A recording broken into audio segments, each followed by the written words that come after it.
Na mtazamaji, ni katika eneo hili la Kenyatta Beach, eneo hili la Nyali County ya Mombasa, ambapo ulivyojionea kwamba vijana wameweza kukongamana hapa ili kufanya usafi. Labda tueleze moja mbili tatu, ni nini kilichowafanya kuungana na wenzao kufanya usafi huu na umuhimu wake ni upi? Naam, kwa majina naitwa Patrick Chiriba na leo tumejitokeza hapa kusafisha bahari yetu, sababu hapa pwani tunategemea sana watalii. Kwa hivyo kama bahari ni safi, probably hata ukileta mtalii hapa anaona kitu safi. Kwa hivyo at the end of it all tunapata hiyo revenue, sababu ndio maana tumekuja hapa tukajitahidi tufanye usafi.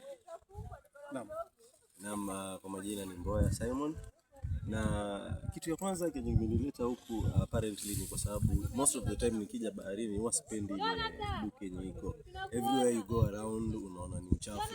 And what they say, what you can do, don't leave it for someone else. So I'm here so that I can make that change. Mimi ndo nikuwe mtu wa kwanza kufanya hiyo change.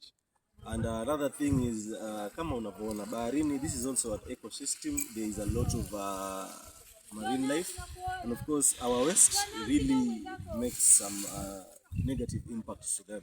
So if we make our environment clean, then the environment will definitely be clean. So that is the main reason as to why I'm here, and then networking is another reason. Na mtazamaji, kama ulivyosikia hapo, wameweza kuungana ili kufanya usafi.